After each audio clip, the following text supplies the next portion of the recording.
할렐루야, 여러분 반갑습니다. 오늘 말씀의 제목은 하나님을 감동시키는 사람이라는 제목으로 하나님 말씀 나누겠습니다. 여러분, 감동이라는 것이 무엇입니까? 감동. 한자로 보면 그 의미를 쉽게 이해할 수 있는데, 감동은 느낄 감자에 움직일 동자를 씁니다. 그래서 느낌이 움직이고 마음이 움직이는 것을 의미합니다. 다시 말해서 느끼게 해서 움직이도록 하는 것, 이게 바로 감동이라는 거예요. 감동은 사람의 마음을 움직이고 그 사람에게 인생을 움직이게 하고 더 나아가 세상을 움직이는 힘이 되는 겁니다. 책을 하나 제가 소개해 드리겠는데요. 마음의 꿈을 크게 그리라는 그런 책이 있습니다. 유이태 선생님이 쓰신 그런 책인데, 그 책에 보면 그 책의 내용은 감동으로 주변 사람들을, 그리고 감동으로 삶을, 그리고 마지막에 결론적으로 감동으로 하나님을 움직여라 라는 그런 책의 주제가 되는 겁니다. 감동을 통해서 놀라운 일이 일어날 수 있고, 감동을 통해서 어려운 일이든지 힘이 든 일이든지 하나님의 도우심을 만날 수 있는 그런 감동의 삶을 살으라고 이야기하고 있는 거예요. 쉽게 말해서 하나님을 감동시킬 수 있도록, 하나님을 움직일 수 있도록, 하나님이 내 삶 가운데 나에게 기뻐하시는 마음을 가질 수 있도록 하나님을 감동시키면서 살아야 된다고 하는 이야기가 책의 내용입니다. 마음의 꿈을 크게 그리라, 그런 책을 한번 여러분 찾아보시면 좋을 것 같아요. 오늘 본문에 보니까 하나님을 감동시킨 사람이 한 명 나옵니다. 그러니까 누구냐 하면 청년 사울이에요. 청년 사울. 베냐민 지파에 기스라는 사람이 있는데, 그 사람이 어느 날 암나기들을 잃어버립니다. 암나기는 여러분 잘 아시는 것처럼 그 사람의 재산을 가늠할 정도로 그 사람의 권세를 어쩌면 이야기할 수 있는 만큼 그 암나기는 중요하고 소중한 거예요. 그 암나기를 잃어버린 겁니다. 한 마리도 아니고 여러 마리를 잃어버린 거예요. 그래서 기스라는 사람이 아들에게 심부름을 시켜요. 아들아, 가서 암나기를 좀 찾아오너라. 사무엘상 9장 3절에 보면 그렇게 말해요. 사울의 아비 기스가 암나기들을 잃고 그 아들 사울에게 이르되, 너는 한 사환을 데리고 일어나 가서 암나기들을 찾으라 하매.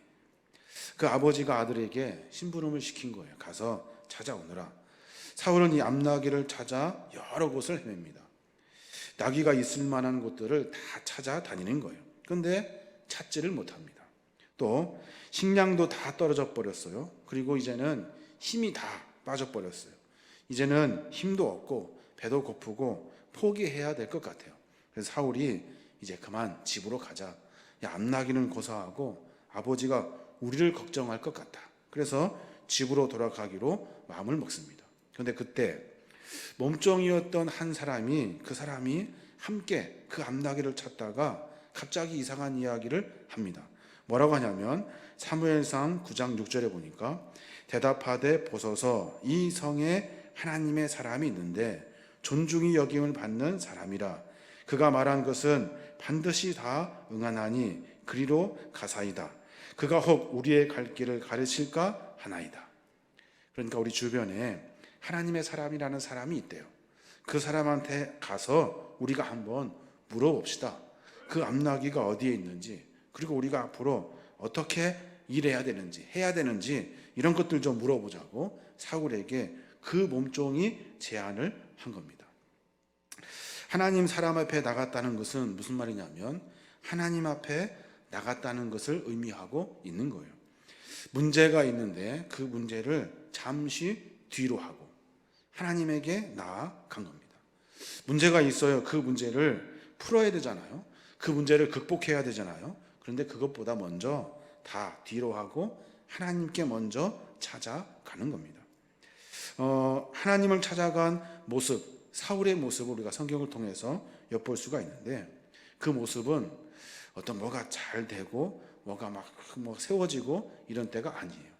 실패했을 때, 빈털터리가 되었을 때, 힘과 능력으로 모든 것에 수고하고 애썼는데 아무것도 얻지 못했을 때, 그때 그가 겸손한 마음으로 하나님을 찾아 나아가더라는 거예요. 세상 사람들은 그렇지 않습니다. 매번 문제가 있으면 그 문제를 풀려고 하죠. 애쓰고 수고해서 풀려고 합니다. 근데 모든 문제는 그것을 주관하고 계시는 하나님, 그 하나님이 풀 수 있는 거예요. 자신의 노력과 지혜와 자존감을 다 내려놓고 그분이 하실 수 있습니다, 그분이 하실 것입니다 라는 기대와 소망을 가지고 하나님 앞에 나아가는 거예요. 이게 바로 오늘 우리가 읽었던 사울의 모습이라는 겁니다. 성경을 자세히 살펴보면 하나님은 잘나고 똑똑한 사람들을 사용하지 않으십니다. 여러분 잘 아십니다. 잘나고 똑똑한 사람들이 아니라 하나님을 감동시킨 사람, 하나님의 마음을 움직인 사람들을 통해서 하나님은 하나님의 역사를 만들어 가시는 거예요. 실패하든지 병이 들었든지 그리고 뭐가 잘못되었든지 가난하든지 상처를 입었든지 상관없어요. 있는 모습 그대로, 힘들어하는 그 모습 그대로 하나님 앞에 나아가는 거예요. 내가 조금 더 몸부림쳐 보겠습니다, 내가 더 애써 보겠습니다, 내가 더 잘 아는 사람 찾아가 보겠습니다가 아니라 이제는 내가 하나님에게 나아가겠습니다. 이 문제는 내가 풀 수 있는 문제가 아닙니다 라고 생각하는 겁니다. 또 한 가지, 사울은 하나님 앞에 나아가면서 빈손으로 갈 수 없다라고 말합니다. 빈손으로 생각하면 가진 것이 한 푼도 없는 거예요. 어쩌면 가난해요. 그리고 힘이 없어요. 뭐 드릴 것이 없어요. 아무것도 없어요. 사울이 뭐라고 이야기합니까? 사무엘상 9장 7절에 보니까 사울이 그 사환에게 이르되 우리가 가면 그 사람에게 무엇을 드리겠느냐? 우리 그릇에 식물이 다하였으니 하나님의 사람에게 드릴 예물이 없도다. 무엇이 있느냐? 우리는 안 될 것 같아. 안 될 것 같아. 하나님 앞에 나아가려고 하다 보니까 우리에게는 가진 것이 없어. 하나님은 예물도 받으셔야 될 것 같고, 하나님은 우리의 어떤 잘한 어떤 부분이 있어야 하나님 앞에 나아갈 수 있을 것 같아. 이렇게 생각한다는 거예요. 그때 사환이 말도 안 되는 제안을 또 합니다. 사환이 가지고 있었던 은 한 세겔 4분의 1을 내어 놓습니다. 그것이 얼마큼이냐면 사무엘상 9장 8절에 보니까 사환이 사울에게 다시 대답하여 가로되 보소서 내 손에 은 한 세겔의 4분의 1이 있으니 하나님 사람에게 드려서 우리 길을 가르치게 하겠나이다. 은 4분의 1은 얼마큼이냐면 굉장히 작은 거예요.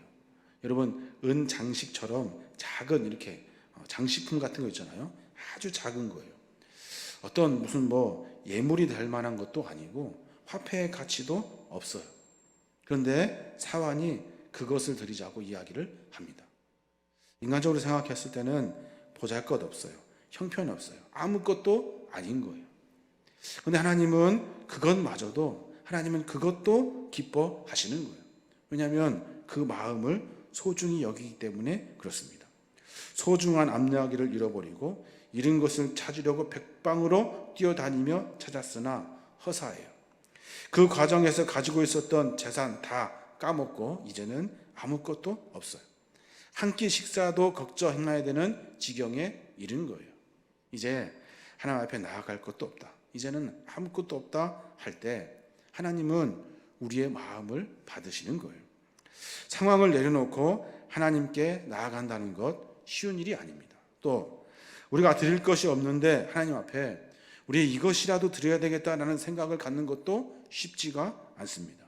하나님은 그 마음을 보시고 자기 자신, 하나님을 생각하는 그 연약하고 힘이 없고 아무것도 없는 그의 백성들을 사랑하시는 분이 하나님이신 거예요. 이런 상황에서, 코로나 같은 이런 어려운 상황에서 우리가 하나님 앞에 예배할 마음이 생기십니까? 우리가 과연 하나님께 무엇을 드릴 수 있는 그런 마음이 있습니까? 상황이 여러 가지로 더 어려워지고 더 힘들어질 거예요. 그때일수록 우리는 머리를 싸매고 이 문제를 풀려고 하겠죠. 근데 여러분, 문제는 하나님에게 있는 거예요. 하나님이 그 문제를 풀 수 있는 거예요. 암흑 같은 이 시대를 지나가면서 하나님의 마음을 깨닫고 하나님이 무엇을 기뻐하실지를 고민하는 것, 그것이 연약한 백성들의 삶의 모습이 되어야 하는 겁니다. 잃어버렸던 앞나기를 찾으려고 애쓰고 수고해도 찾을 수가 없습니다.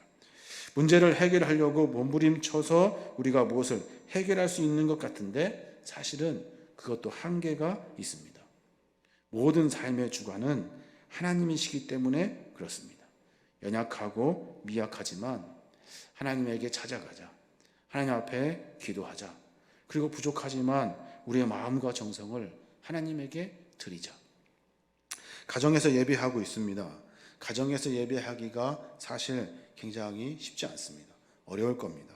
가족들을 다 챙겨야 되고 시간에 맞춰서 준비해야 될 것도 참 많습니다.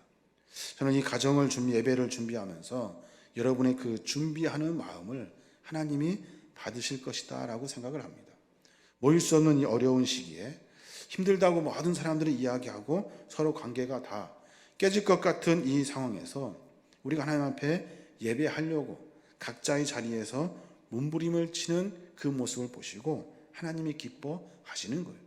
그 마음을 하나님이 받으시고 하나님께서 이제 일하시게 되는 겁니다. 잃어버렸던 얌나기를 열심히 찾았지만 찾지 못합니다. 그러니까 또 그가 포기하고 이제 본질적으로 하나님이 중요하다는 사실을 깨달아요. 하나님 앞에 나아가서 이제 하나님 앞에 예물을 드리고 하나님과 함께 삶의 문제를 풀어 갑니다. 그 마음을 보시고 하나님이 사울에게 이제 드디어 일하실 것을 보여주시는 겁니다. 이스라엘의 초대왕으로 초대되는 그런 놀라운 축복의 주인공이 된 겁니다. 사랑하는 여러분, 우리 이 상황에서 하나님을 찾을 수 있어야 하는 거예요. 찾을 수 없는 상황에서 하나님을 찾아야 하는 거예요.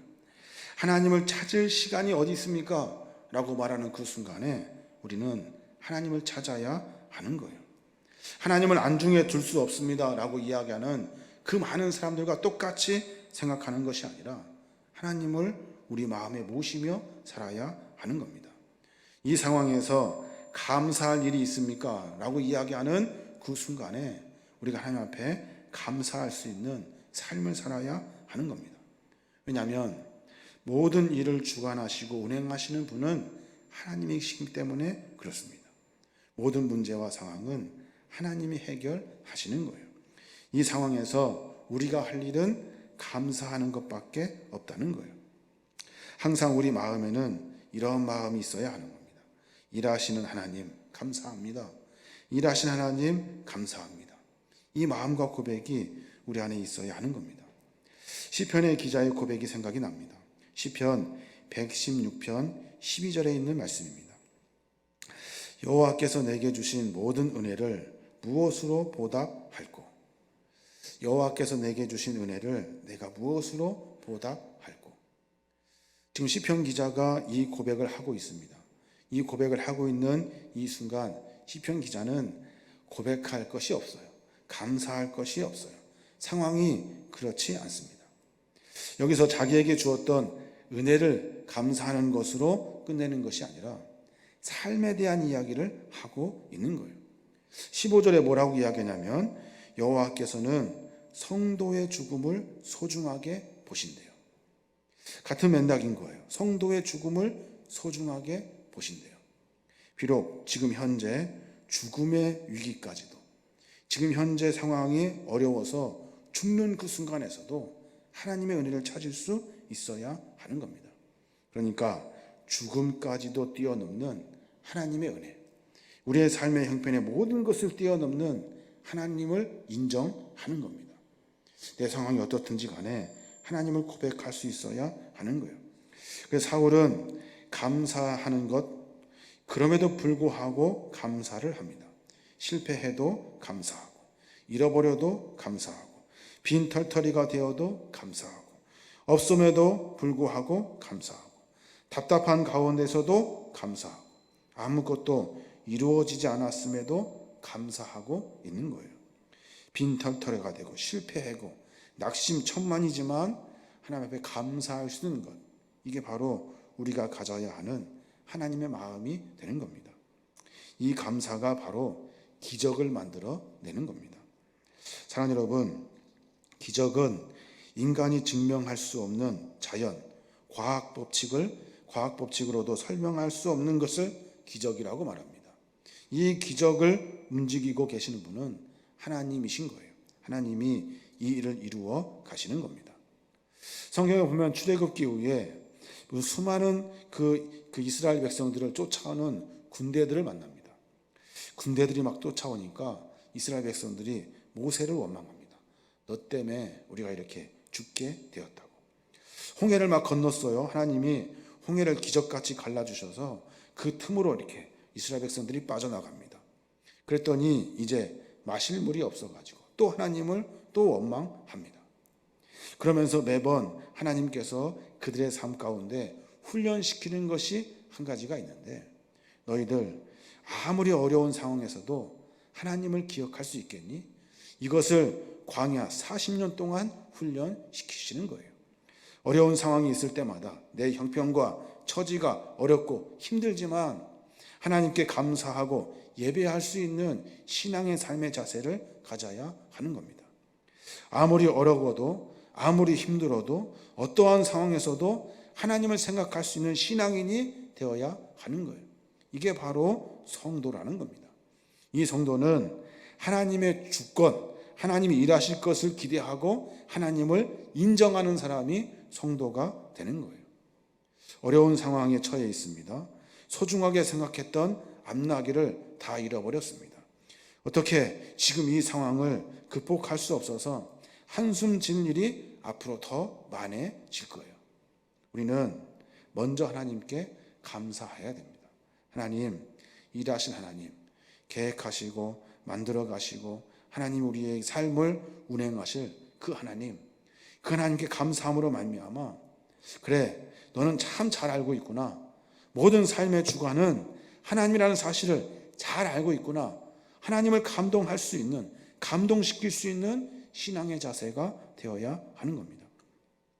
혈류증 앓던 여인이 그랬던 것처럼 한 걸음 더 다가가서 그분 앞에 그분의 존재를 고백하기 위해서 팔을 뻗었던 것처럼, 아무것도 조건이 없지만 그저 손을 뻗쳐 하나님의 그 은혜를 만나려고 뻗쳤던 그 혈류증 앓았던 여인과 같이, 우리도 지금 현재 상황은 어렵고 힘들지만 앞으로 더 어려운 일들이 많이 있지만 그럼에도 불구하고 일하신 하나님, 우리의 삶을 만들어 가신 하나님을 소망하면서 그분을 향하여 손을 뻗칠 수 있어야 하는 거예요. 이게 바로 신앙의 삶의 모습인 겁니다. 내 인생 전체를 놓고 하나님 앞에 감사할 수 있는 사람, 비록 형편없지만 감사할 수 있을 때, 그때 하나님은 우리를 외면하지 않으십니다. 앞나기를 찾게 해주시고 덤으로 우리가 상상할 수 없는 놀라운 하나님의 영광의 축복을 우리에게 허락해 주시는 거예요. 로버트 슐러 목사님의 설교를 읽은 적이 있습니다. 그 설교에 그런 이야기가 있더라고요. 제가 스크랩을 해놨는데 거기에 보니까 그런 글이 있습니다. 절벽 가까이로 나를 부르셔서 다가갔대요. 절벽 끝에 더 가까이 오라고 하셔서 더 가까이 갔대요. 그랬더니 절벽에 겨우 발을 붙이고 서 있는 나를 절벽 아래로 밀어버리셨대요. 나는 그 절벽 아래로 떨어져 버리고 말았대요. 그런데 그제서야 비로소 알게 되었다는 거예요. 무엇이냐면 내가 날 수 있다는 사실을, 내가 날 수 있다는 사실을 그때 깨달았다는 거예요. 하나님은 우리의 삶의 형편을 주관하고 계십니다. 앞으로 어떤 일을 만날지 아무도 상상할 수 없습니다. 우리가 이 문제를 해결할 수도 없습니다. 인생의 주관은 하나님이라는 거룩한 고백이 우리 안에 있어야 하는 거예요. 그 고백이 있을 때 하나님은 앞으로 되어질 놀라운 일들을 우리에게 보여주시는 거예요. 하나님을 감동시킨 사람들, 하나님의 기적을 만날 수 있는 사람들, 하나님 안에 살아가는 사람들, 그 사람들을 통해서 하나님의 역사가 만들어 가는 겁니다. 수요 예배를 함께 드리고 있는 믿음의 권속들, 믿음의 종들, 신앙생활 하면서 하나님을 잃어버리지 마시길 바랍니다. 이제 더 적당히, 더 게으르게, 더 나태하게 신앙생활하는 그 모습을 다 버려야 하는 거예요. 교회에 나와야 예배하는 것이 아니라 각자의 자리가 예배의 자리라는 사실을 깨닫고, 그 자리가 바로 하나님을 만나는 자리라는 사실을 깨닫고, 그 자리에서 하나님께 감사할 수 있는 성숙한 그리스도인이 되어야 하는 겁니다. 우리의 신앙의 삶의 여정 가운데 이제 앞으로 더 많이 감사하시길 바랍니다. 믿음의 눈을 떠서 하나님께 감사하고 영광 돌리고 예배하는 거룩한 믿음의 권속들 되시길 바랍니다. 그래서 하나님이 주시는 그 놀라운 은혜를 풍성하게 누리시고 나아가는 거룩한 믿음의 종들 되시길 주님의 이름으로 축원합니다.